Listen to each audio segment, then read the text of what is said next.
kapitalis yang mungkin hari ini kita juga sudah terwarnai dengan sistem itu. Dalam sistem kapitalis, kalau baca buku teori ekonomi, satu pun gak ada yang bicara berkah. Bicaranya apa? Keuntungan. Dengan modal sedikit menghasilkan untung sebanyak-banyaknya. Makanya dalam sistem kapitalis yang mereka inginkan tiga. Apa itu? Satu, kekayaan. Dua, kemewahan. Tiga, kejayaan atau kedudukan. Dalam Islam bukan itu. Makanya kalau kita mencari sistem kapitalis dalam Islam, kita nggak bakal nemu. Karena sistem dalam Islam bukan itu yang dicari. Hari ini saya tanya, koruptor itu lebih banyak orang kaya atau orang miskin? Kaya, betul? Emas antamnya 5 kilo, betul? Tabungan dolarnya berapa dolar? Jutaan dolar ya, bukan rupiah. Jadi yang korupsi itu orang kaya. Makanya kalau ditanya, ternyata kekayaan itu tidak menjamin kecukupan. Makanya cukup tidak dengan jumlah, tapi dengan apa? Dengan rasa yang ada di dada lapangnya tadi. Ya, mudah-mudahan sedikit pembukaan bisa menjadi sebuah support system baik buat kita untuk memaknai kehidupan ini. Hari ini saya disuruh Bu Eva datang. Katanya ngobrol-ngobrol motivasi. Walaupun kalau ditanya motivasi, motivator paling handal itu siapa? Siapa? Diri sendiri. Yakin? Motivator paling handal itu Allah. Kalau diri sendiri, buktinya ada tuh. Masa-masa udah keren banget teorinya, tapi lebih gede magernya daripada kerjainnya, betul? Tapi kalau motivatornya itu Allah, maka kekuatan Allah tidak pernah berhenti. Kekuatan Allah tidak pernah turun. Maka jadikanlah motivator terbaik itu Allah. Nah, hari ini saya sharing sedikit. Saya nggak ngajarin karena di sini semuanya mengajar. Saya yang butuh diajarin.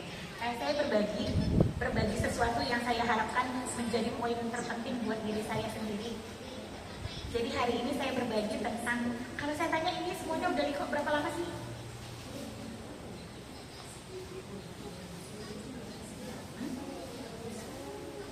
Udah berapa lama ini ikut tarbiyah, ikut liko, ikut ngaji deh? Apa namanya sih? Kalau halaqah, oke. Ikut halaqah sudah berapa lama ya? Kenapa?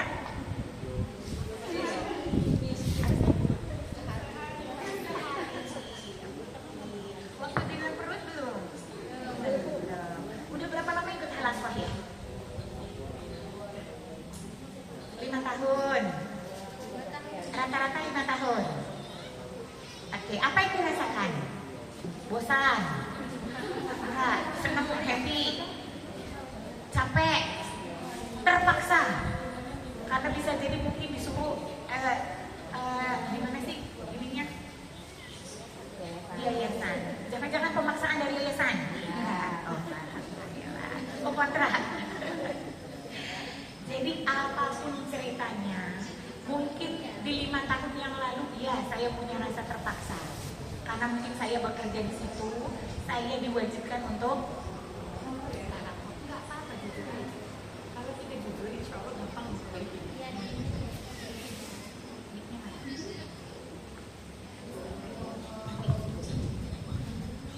Nggak apa-apa. Ketika di awal kita halaqah itu terpaksa karena memang kita bekerja, nggak apa-apa. Tapi alhamdulillah, keterpaksaan yang kemudian Allah pertemukan dengan lingkungan yang baik. Keterpaksaan yang kemudian menjadi warna yang indah di dalam kehidupan kita. Jadi bersyukur, terpaksa aja dikasih yang indah begini. Apalagi kalau nggak terpaksa, Masya Allah. Kalau nggak terpaksa dikasih yang lebih lagi dari ini. Luar biasa, Allah itu maha baiknya. Nah, kalau ditanya ternyata tarbiyahnya sudah 5 tahun. Awalnya mungkin terpaksa. Setelah 5 tahun yang dirasakan ikhlas. Insya Allah Ada terasa manfaatnya? Terasa? Banyak manfaatnya, alhamdulillah. Atau enggak sih biasa-biasa aja? Ada yang biasa-biasa aja. Ada, nggak apa-apa, jangan malu. ada yang sering mengalami, kenapa ya ini ustazah saya udah liko tapi perasaan gini-gini aja deh. Saya nggak ngerasa ada apa-apa perubahan dalam diri saya, atau saya ngerasa tidak ada sesuatu yang menjadikan saya lebih bersemangat. Ada yang terjadi? Ada. Biasanya itu ada dua faktor penyebabnya, dari dalam kita dan dari luar kita. Bisa dari mutarabbinya, tahu mutarabbi? Murabbi pembimbingnya, mutarabbi yang dibimbing. Jadi faktornya bisa ada dua, dari mutarabbinya dan dari murabbinya. Dua hal itu yang menyebabkan seseorang itu ketika dia halaqah, dia liqah tidak merasakan apa-apa. Nah, lanjut ya. Nanti kalau katanya boleh, pas saya ngomong mau dipotong juga boleh, ya. Enjoy aja. Nggak usah serius sekali ya. Nanti serius sekali tiba-tiba tidur. Ya. Nah, ketika saya ditanya di sini disuruh memotivasi, saya mau ngobrol sedikit aja tentang waktu liqah pernah dapat materi syahadatain. Waktu halaqah. Pernah? Masih ingat materinya? Enggak, catatannya masih ada. Hilang juga. Malah. Apa yang diingat dari materi syahadatain? Saya nggak mau ceramah, karena kalau ceramah itu membosankan. Karena biasanya saya dengan anak juga ngobrol, nggak ceramah. Kalau ngobrol tuh dua arah, asik dia. Asik, ada yang ingat materi tentang syahadatain? Ahamnya syahadatain, urgensi syahadatain. Ada yang ingat? Lupa? Belum? Atau saya perlu diingetin lagi? Ya, saya kalau cerita tentang motivasi untuk kita liqah, untuk halaqah, biar kita stay tune di jalan yang tetap itu, nggak ngerasain bosen, nggak ngerasain capek, nggak ngerasain lelah. Itu ketika konsep syahadatain ini benar. Itu kenapa kalau kita liqah, materi pertama yang harus betul-betul terfondasi dengan kuat adalah materi syahadatain atau materi tauhid. Itu kenapa kalau kita belajar Islam, yang pertama, yang utama, yang paling penting itu materi tauhid, materi syahadah. Kenapa? Karena kalau ini nggak kuat, banyak kali masalahnya. Dari mulai nanti dipindahkan halaqah ganti murabbi bermasalah, ganti kawan halaqah bermasalah, sampai pernikahan pun bisa bermasalah kalau perkara tauhidnya tidak selesai. Apa itu tauhid? Ada yang tahu?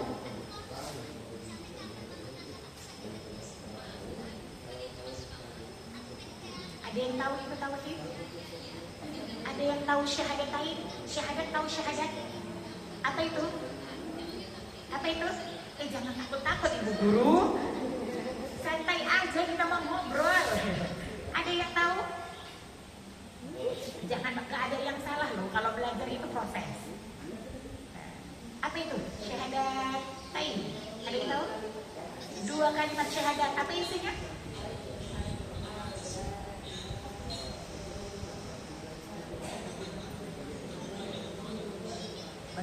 Apa artinya?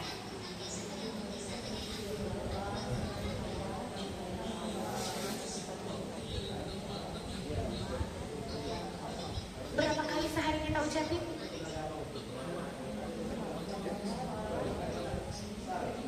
5 kali sehari? Berapa?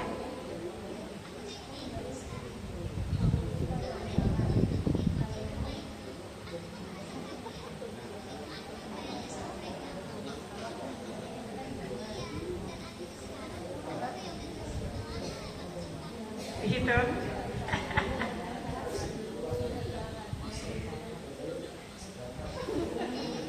Ternyata kita mengucapkan berulang-ulang, yang artinya ada tahiyat awal, tahiyat akhir, tetap Allah minta ucapan la ilaha illallah Muhammadan Rasul. Artinya ada sesuatu yang sangat penting pesan Allah di situ. Dan ternyata kalau belajar tentang ahamnya syahadatain, urgensi syahadatain, syahadat itu pintu masuk pertama ke dalam Islam. Artinya kalau kita mengaku Islam hari ini, harusnya sudah bukan keturunan lagi dong. Betul? Bukan karena ayah ibu kita Islam dong. Tapi kita paham betul makna syahadat yang kita ucapkan, la ilaha illallah. Kata lam alif di situ maknanya menafikan, betul? Apa itu menafikan? Tidak ada sama sekali Tuhan selain Allah. Terjabarlah makna ilah di bawahnya. Apa itu makna ilah? Siapa itu ilah? Sesuatu yang disembah, dicintai, ditakuti, dirindukan, diharapkan. Betul? Betul. Kalau hari ini cerita syahadatain direlate-kan dengan kehidupan kita, betul nggak ya? Hari ini kita menganggap Allah itu lah satu-satunya yang kita harapkan, satu-satunya yang paling mencintai, satu-satunya yang menjadi tujuan apapun yang kita lakukan. Kenapa? Udah belum sih? Kalau ditanya, belum. Siapa yang bilang udah? Udah. Betul. Siapa yang kalau anaknya sakit, yang pertama diingat? Dokter. Siapa dokter anak terkenal di sini? Dokter Rizko berarti generasinya generasi milenial Z itu. Kalau yang ke atas siapa? Dokter center. Pokoknya gitu anak sakit, dokter. Kalau masih berada di posisi itu, banyak-banyak belajar syahadat. Jadi wajarlah ketika kemudian anak sakit yang pertama diingat dokter, perasaan udah ke dokter ini, kasih obat ini, kasih obat, kok nggak sembuh? Karena masih meyakini yang menyembuhkan itu siapa? Padahal yang maha penyembuh siapa? Allah.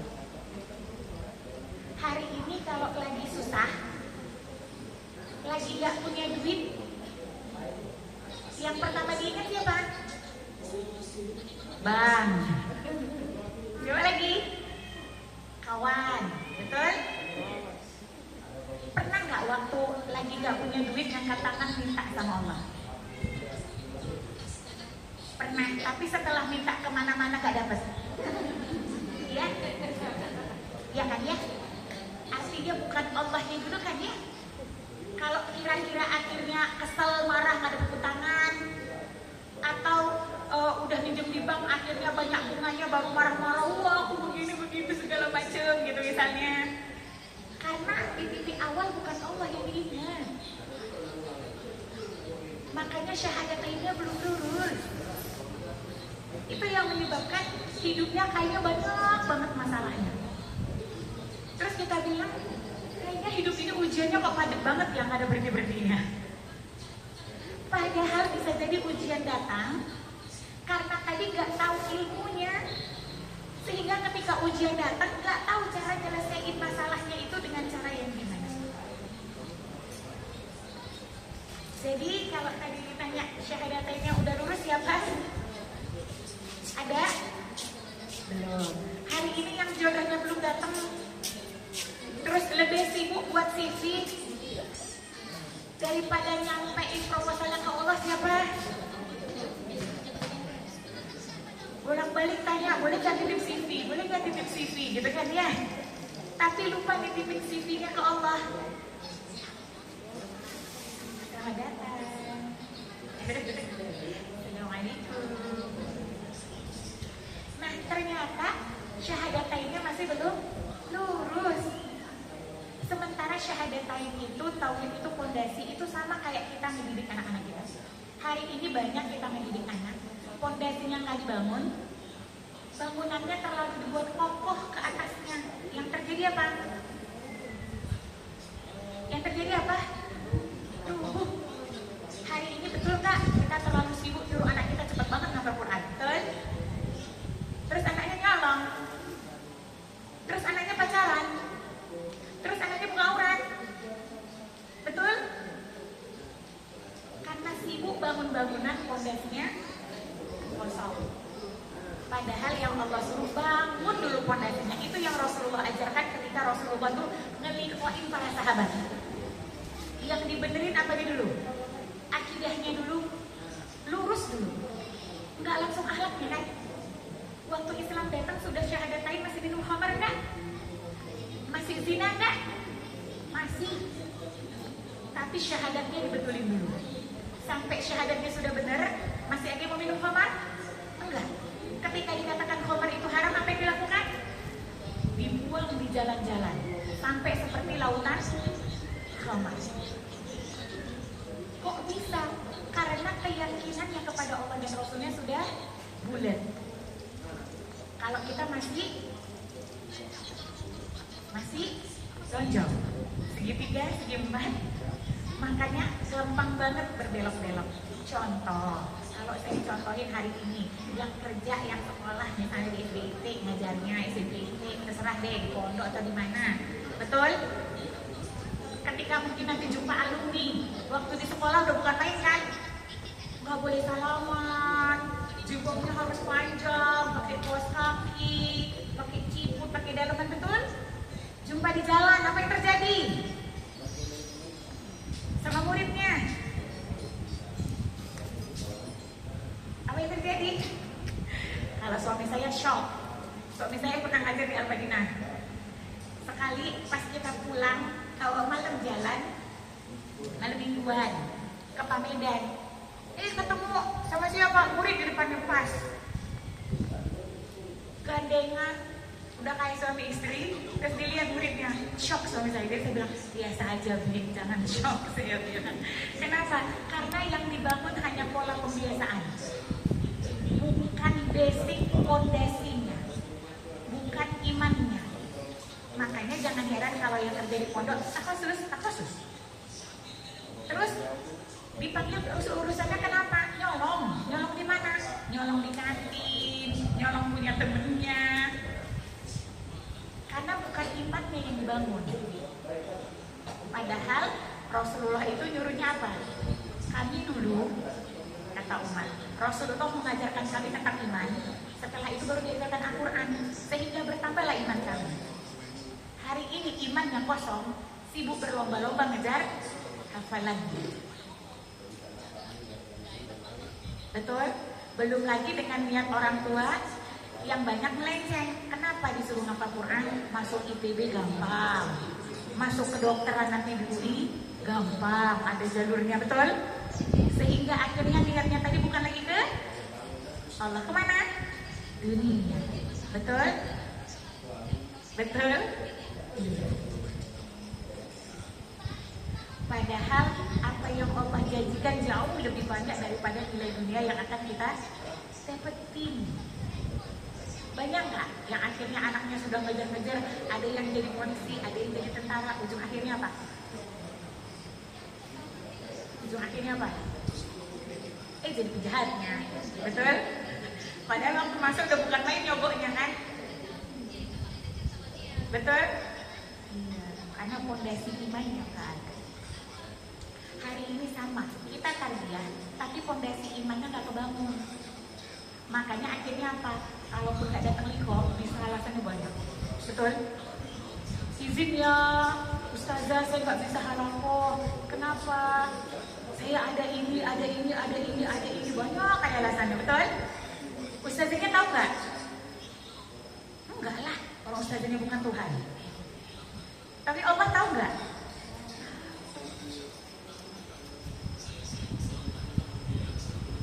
Ketika kemudian kita halakoh, niatnya karena apa? Tadi apakah karena pekerjaan atau pengen dapet jodoh? Ada juga yang ikut halakoh pengen dapet iwan.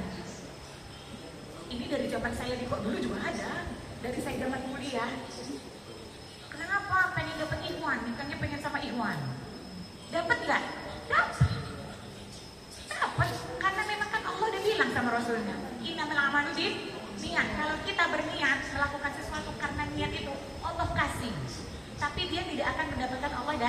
Rasulnya. Dapat Ikhwan, dapat.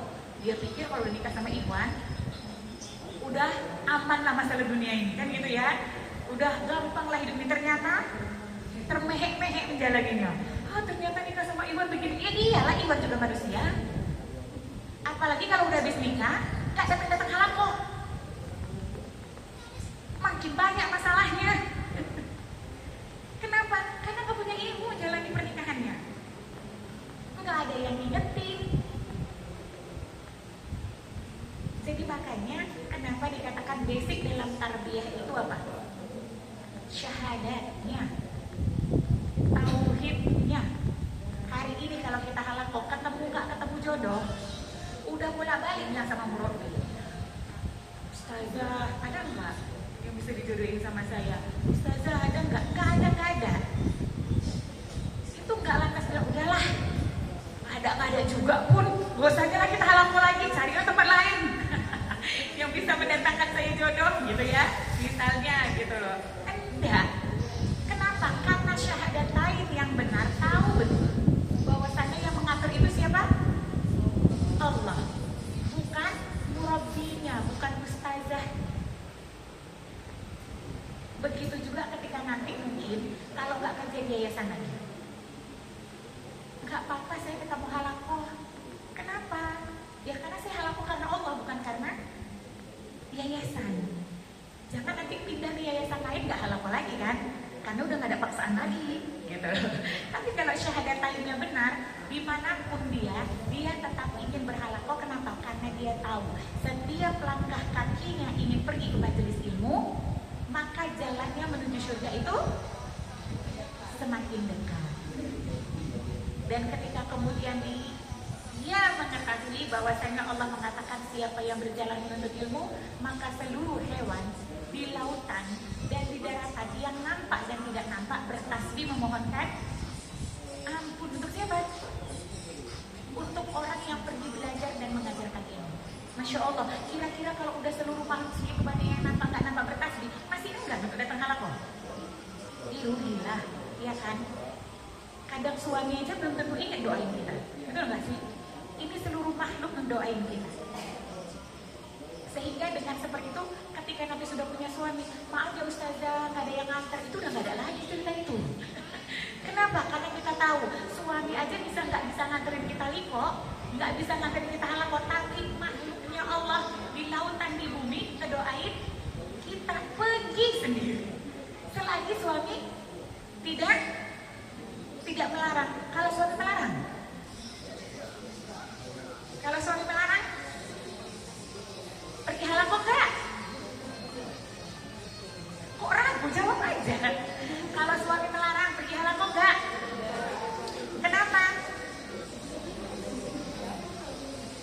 Kenapa? Karena melarang gitu. Harus izin suami kan bunda? Ya betul. Terus kalau suami tidak mengizinkan berarti enggak pergi halaqah. Doakan sampai diizinkan sampai bujuk gitu ya. Kalau tak juga iya. Jadi sebaik-baik tempat seorang perempuan itu di rumahnya. Yang paling baik lagi di mihrabnya. Tahu mihrab? Ruangan kecil khusus untuk seorang wanita beribadah, berdoa, bertafakur kepada Rabb-nya. Itu dia. Dan itu idealnya. Seorang suaminya harusnya bisa mendidik istrinya.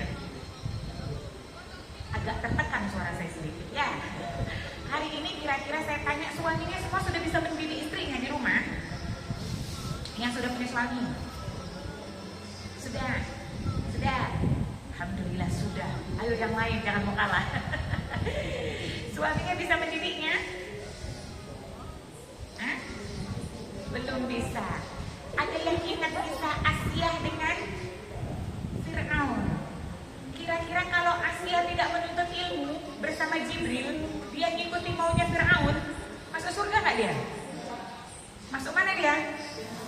Ikut Fir'aun kan gitu kan? Tapi dia buka jalan surganya sendiri. Dengan cara apa? Dengan cara yang paling baik. Makanya makanya kalau masih dilarang sama suami karena sudah terlanjur nikah. Kenapa saya bilang sudah terlanjur nikah?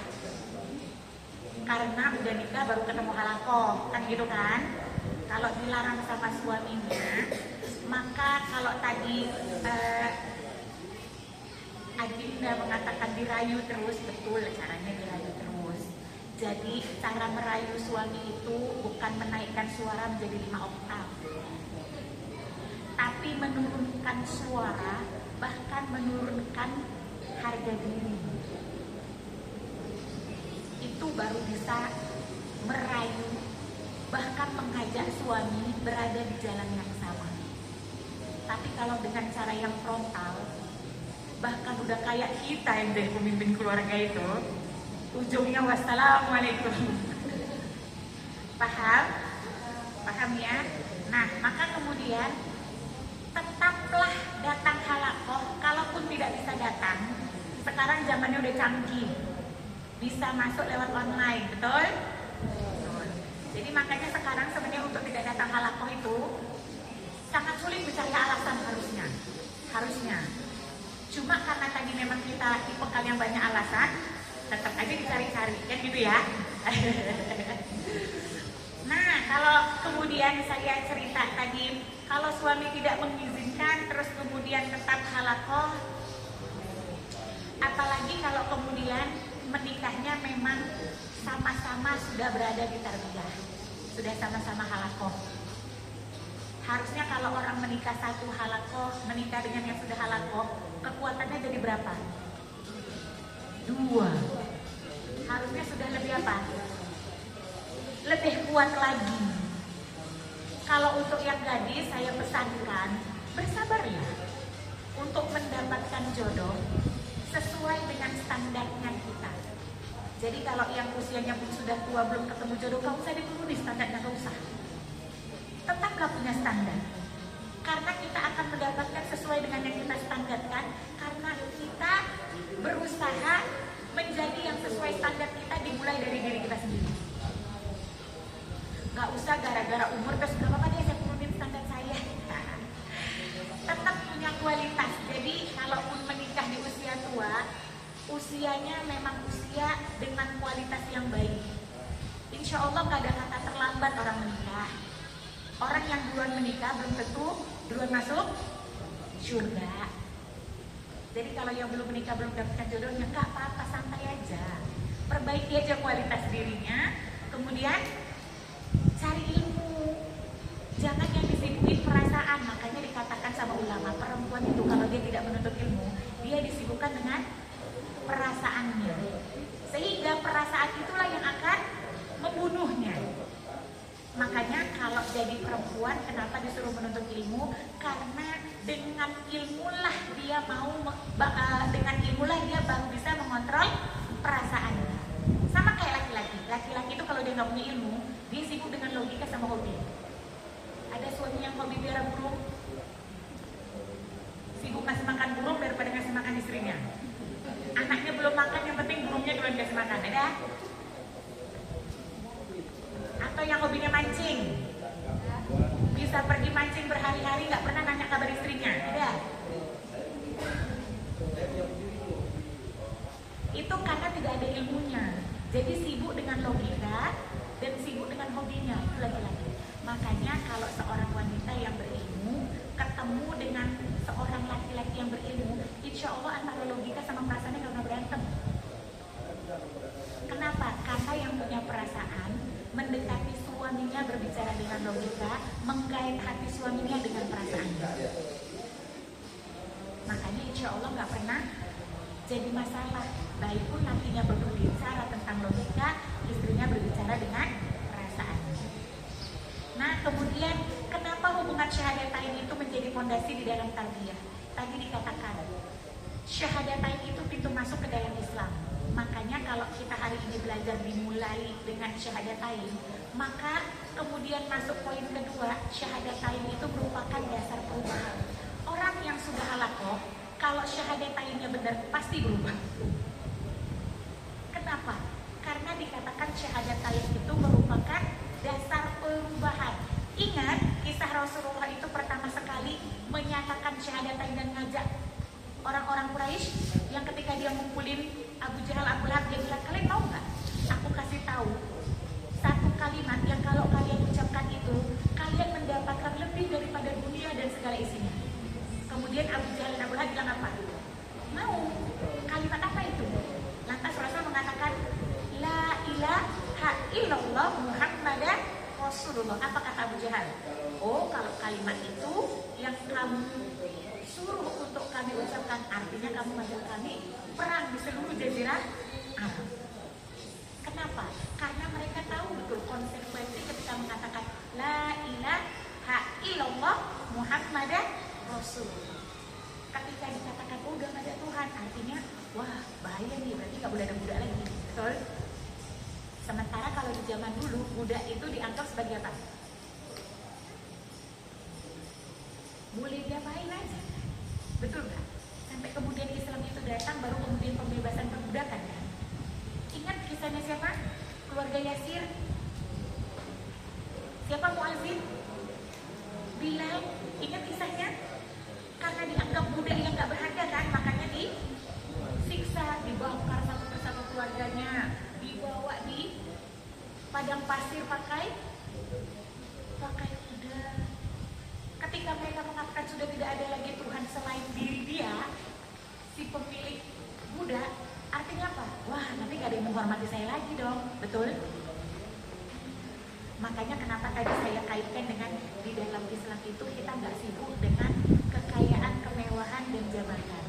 Karena tahu bahwasannya itu semua bukan untuk pribadi, tapi untuk Allah. Makanya orang-orang yang dia berilmu, pemahaman imannya baik, mau jabatannya apapun, dia gak gila hormat. Kalau sekarang kan enggak, kalau pejabat kita nggak berdiri tersinggung. Betul nggak? Atau nanti kalau ketua yayasan datang ke sekolah, sibuk semuanya berdiri gitu ya. Yayasan gitu. Sementara kalau yang lain mungkin lewat atau orang tua yang sudah lewat biasa aja. Padahal sebenarnya di dalam Islam justru lebih banyak memberikan penghormatan kepada orang tua atau orang yang beriman dibanding orang yang punya jabatan. Itu kalau kita memahami. Nah kemudian kalau tadi dikatakan harusnya orang yang paham syahadatainnya ketika dia halal dia berubah. Apanya yang berubah? Apanya yang berubah? Apanya? Akhlaknya, apa lagi? Udah ngantuk, gak bisa mikir lagi. Saya sengaja suruh mikir biar gak ngantuk. Karena kalau saya ngomong aja pasti ngantuk kan? Apanya yang berubah? Akhlaknya, penampilannya, cara berpikirnya, cara merasanya, betul? Artinya keseluruhannya harusnya berubah. Makanya orang yang belajar Islam, belajar syahadatain harus berubah. Dari segi penampilannya harus berubah. Emang kalau cerita penampilan harus berubah kayak mana sih? Ada standarnya nggak? Ada standarnya nggak penampilan? Ada nggak? Apa itu standarnya yang pertama? Menutup aurat. Batasan aurat perempuan apa? Seluruh anggota tubuh kecuali muka dan telapak tangan. Terus apa lagi? Tidak membentuk lekukan. Apa lagi? Tidak menerawang, tidak mencolok. Apa lagi?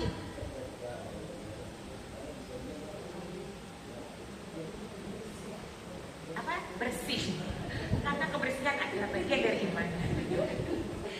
Iya, jadi dalam Islam ada standarnya. Standar itu bukan dibuat oleh murabi, tapi Allah yang buat. Kalau kita seorang muslimah, maka dikatakan batasannya wajah dengan telapak tangan. Kalau ayatnya Allah katakan, wahai Muhammad, katakan kepada istri-istrimu, istri orang-orang mukmin, suruhlah mereka menjulurkan jilbabnya hingga ke dada. Jadi batasannya itu. Selagi batasan itu sudah lewat, aman. Gak harus juga kok sampai nyeret-nyeret ya. Nah, ada batasan standar amannya. Nah, kemudian apa lagi? Dari penampilan berubah. Kemudian dari apanya? Akhlaknya. Akhlaknya harus seperti apa? Seperti murabi. Atau seperti ibunya, uminya, abinya. Seperti siapa? Halo, seperti Rasulullah. Kalau kalian ngelihat Robi, tinggal nunggu waktu kecewa. Kenapa? Karena manusia itu banyak kurangnya, banyak aibnya, cuma Allah tutupi. Makanya ada yang nanti kecewa sama Robi, nggak mau halal lagi. Kenapa? Robinya masa begitu? Karena yang dijadiin kutwah Robinya, atau yang dijadiin kutwah ayah ibunya. Kalau yang dijadiin kutwah itu umi abinya, silahkan berlama-lama kecewa. Apalagi tinggal satu rumah yang memang ngelihat semuanya, betul? Ya. Makanya kenapa kalau didik anak jangan dibilang umi nggak suka, abi nggak suka. Pendidikan anak nggak cerita umi abinya suka. Pendidikan anak cerita Allah dan Rasulnya suka, enggak. Karena standar yang dipakai bukan standar umi abi, tapi standar Allah dan Rasulnya. Makanya kalau standar yang dipakai Allah dan Rasulnya, peraturan di rumah tidak akan berubah. Tapi kalau pakai standar ukuran umi abi, uminya lagi seneng, gimana? Boleh nggak ikut aturan, lagi happy. Tapi kalau uminya lagi hektik, kan udah umi bilang harusnya begini, kan udah bilang harusnya begini, betul? Iya. Tapi kalau ikut standarnya Allah dan Rasul, dia baku, nggak berubah. Jadi ada aturannya, sehingga Pak anak melihat, oh aturan di rumah ya ini, aturan Allah dan Rasulnya. Nggak yang aku waktu di pondok harus dibuat panjang, kalau di luar aku boleh dibuat pendek, misalnya gitu. Atau ketika aku di pondok aku menutup aurat, pas aku pulang aku boleh buka jilbab. Nggak, karena itu aturan baku dari Allah dan Rasulnya. Sama kayak kemarin saya nanya, ada anak-anak yang umi adinya ikut-ikut, terus mereka ikut-ikut, ditanya sekolah umum, saya tanyain, kakak sempat nggak tilawah? Ternyata enggak. Hafalan Qurannya kemarin berapa? 4 juz. Gitu masuk SMA, nggak di SMA IT lagi, di sekolah umum, tilawah aja nggak sempat. Heran? Enggak. Wajar aja. Ya tadi, sebabnya apa tadi saya bilang? Fondasinya. Kenapa? Karena kalau pagi memang di situ nggak ada tilawah, Umi. Terus baca zikir pagi petangnya enggak? Enggak, Umi. Kalau dulu kan di sekolah tiap hari diputerin, betul? Karena polanya hanya pembiasaan. Tapi kalau diajarkan kenapa dia harus zikir pagi petang, nah zikir pagi petang itu sebaik-baik penjagaan dari Allah dan Rasulnya. Itu udah kayak baju besinya kita. Akhirnya dia tahu kenapa dia harus baca zikir pagi dan petang. Mau dia dimanapun, mau itu dibiasakan atau tidak di lingkungannya, dia tetap kerjakan. Makanya jangan heran kalau anak yang keluar dari pondok, sekalipun itu keluar dari pondok, kebiasaan di sana tinggal. Karena di sini tidak ada kebiasaan lagi. Paham ya? Maka bangunlah pondok. Sama. Kalau yang di sini halaqah waktu halaqah baik banget, duduk, menutup aurat. Gitu pulang kan gak ada yang tahu. Betul nggak? Pas keluar teras sebentar aja, nggak apa-apa lah, nggak ada orang. Akhirnya keluar nggak pakai jilbab, di sana kan di teras aja, gitu loh. Atau ketika kemudian lagi halaqah semua makan minum pakai tangan kanan ya? Iya, kok ketawa sih? Sampai rumah, berhubung ada yang lihat, makan pakai tangan kiri, berdiri sambil jalan. Tapi kalau di sekolah, karena komunitasnya begitu kan malu ya, ada ustazah-ustazah lain, pas Liko juga. Ketika di rumah, ternyata karena kebiasaan, bukan karena pemahaman, dan karena lihat kenapa ya Rasul nyuruh kita makan dengan tangan kanan dan duduk. Jadi bukan karena kebiasaan, tapi karena dia tahu kenapa harus digunakan. Paham? Paham. Dengan toh, ada yang mau bertanya? Terima kasih, udah keluar bakwan jagung. 5 menit lagi. Ada yang mau bertanya?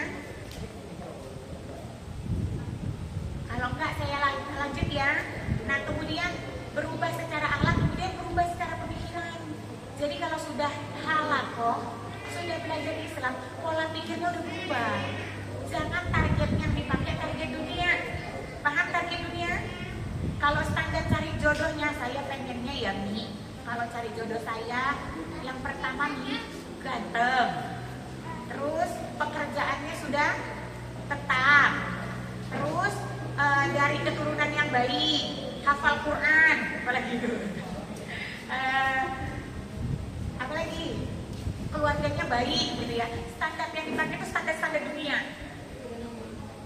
Kalau sudah halakoh, yang dipakai itu standarnya Allah. Allah bilang milih jodoh itu gimana? Ternyata lihat dari satu, pertama ketampanannya atau kecantikannya, dua hartanya, ketiga keturunannya, empat agamanya. Tapi kata Rasul suruh pilih dari mana? Iya, yang paling baik agamanya. Jadi kalau ada yang datang, satu bawa Mercy, satu bawa hafalan Quran surat Ar-Rahman, yang diterima yang mana? Yang Mercy. Setelah nikah suruh ngapal Ar-Rahman. Ya tahu nih kalau perempuan cuma begitu. Ya mungkin dari segi hafalan dia tidak, tapi mungkin dari segi keimanan dia baik. Kan begitu ya. Karena kadang-kadang yang punya standar pun harus hafal Quran gini. Menikah itu bukan kerjanya murojaah terus. Paham ya? Bukan mau cari imam masjid, tapi mau cari imam di rumah. Dia tidak 24 jam murojaah di dalam rumah. Iya kan? Dia harus bekerja, dia harus jadi qawam, mendidik kita, jadi contoh buat anak-anak kita. Dia harus bertetangga. Paham ya? Nah, kemudian berubah dari segi apa? Perasaan. Jadi kalau sudah tarbiyah, jangan lagi secara perasaan tidak berubah. Cara merasa itu gimana maksudnya? Tambah lagi kernas keluar. Makan, gak apa-apa. Biar gak ngantuk.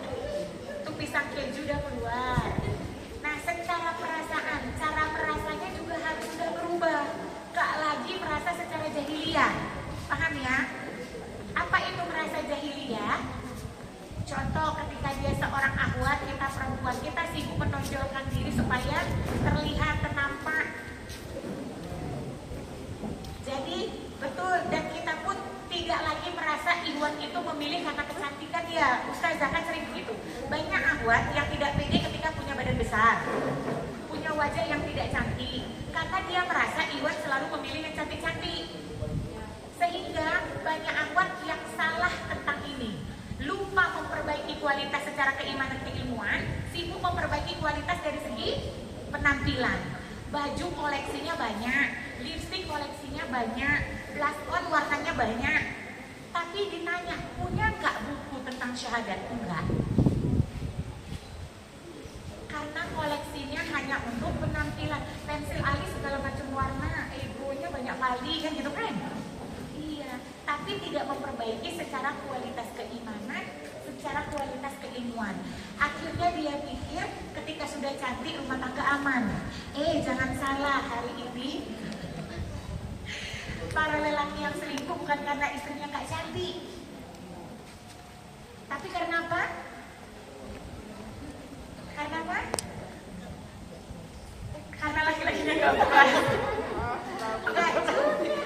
Karena ternyata kebanyakan istrinya tidak menjadi tempat tenang untuk pulang. Hari ini banyak wanita-wanita cantik, mandiri, penghasilannya banyak, tapi suaminya tetap selingkuh. Karena terkadang wanita-wanita itu lupa untuk menjadi tawanan buat suaminya. Dalam Islam, istri itu tawanan suami. Banyakan yang ngatur istri daripada suami. Kodratnya laki-laki itu gak pernah mau diatur, Bu. Jadi gak usah ngatur-ngatur suami. Karena dia memang kodratnya diciptakan Allah jadi pemimpin, jadi raja. Dan kita dikodratkan Allah memang dipimpin. Makanya saya ajarin yang belum menikah, secerdas-cerdasnya kita, punya ilmu banyak, sepintar-pintarnya kita perempuan, tetap pengennya dibimbing apa membimbing? Maka carilah laki-laki yang bisa membimbing kita. Jadi jangan sibuk dengan usia, ya. Saya juga dulu menikahnya lama.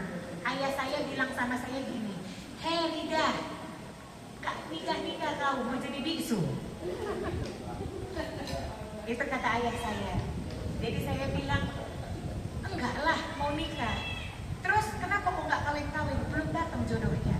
Saya bilang gitu. Ya udah, kalau nggak bisa kau cari sendiri, biar ayah yang carikan. Kata dia gitu. Akhirnya dimulailah perjuangan itu. Perjuangan apa? Bukan perjuangan tetap punya standarnya kita. Karena ujian menjodohkan itu akan datang dengan cepat bertubi-tubi. Karena perempuan gak ada yang jelek. Jadi saya suka sedih kalau ada wanita awat-awat yang insecure. Orang gila aja hamil di pinggir jalan. Ngerti maksudnya apa? Artinya walaupun dia gak mandi, tetap selera orang, paham? Artinya kan tetap cantik ya kan? Jadi kalau jadi awak gak usah insecure, mau usia kita berapa, bentuk tubuh kita kayak gimana, gak usah insecure. Kenapa? Karena inner beauty lebih duluan muncul daripada outer beauty.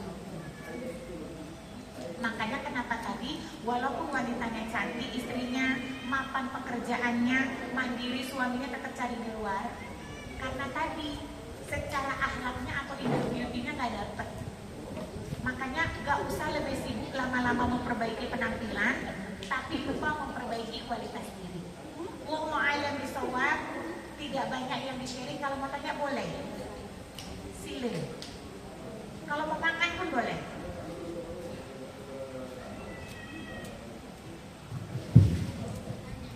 Ibu-ibu, adik-adik yang mau bertanya?